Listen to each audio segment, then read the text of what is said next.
जी बिल्कुल खतरे से बाहर है। और डॉक्टर साहब ने जैसे बताया कि वो वैसे ही फिर दौड़ पाएंगी जिस तरीके से दौड़ती थी। कोंटा की रहने वाली है, सुकमा जिले की। गोगुंडा पहाड़ी के समीप उनकी ड्यूटी थी, तो वो बस ड्यूटी क्षेत्र से बस 5 कदम आगे जा रही थी, तो वहां ब्लास्ट हो गया।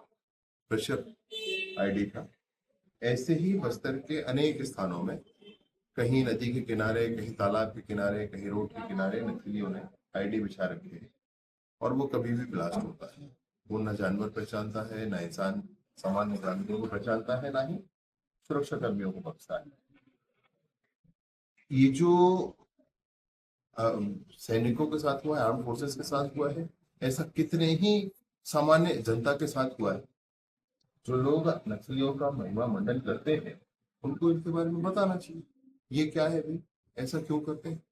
ऐसे हो रखा है बस्तर में, कहीं कहीं आईडी बिछा हुआ है, कभी भी कहीं पैर पड़ता है, फट जाता है। एक और घटना बस्तर में, एक मादा भालू 2 शावक के साथ में, उसका पैर पड़ा एक आईडी पर। वो उसका एक पैर उड़ गया, वो उठ नहीं पाई दोबारा।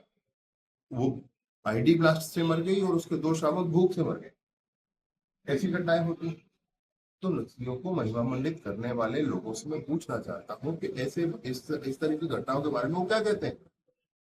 वो चीज, वो सिस्टम जिससे हम आईडी डिटेक्ट कर लें, उसके अपने अपने टेक्निकल रीजंस हैं। तो कोई सॉइल पैटर्न डिटेक्ट करता है, कोई मेटल डिटेक्ट करता है, कोई एक्सप्लोजिव का वेपर डिटेक्ट करता है, लेकिन कितनी दूरी तक डिटेक्ट कर सकता है, कहाँ कहाँ ये अवेलेबिलिटी हो सकती है, कैसे हो सकती है, ये बहुत कष्ट का विषय है। अच्छा, एक सवाल ये भी है, जवानों को जो हम जगदलपुर, बीजापुर, सुकमा से यहाँ तक लाते हैं, तो क्या राज्य सरकार से आप मांग कर सकते हैं कि जगदलपुर कहीं आसपास हॉस्पिटल? मांग की बात नहीं है भाई, 7 मंजिला हॉस्पिटल बनकर तैयार है।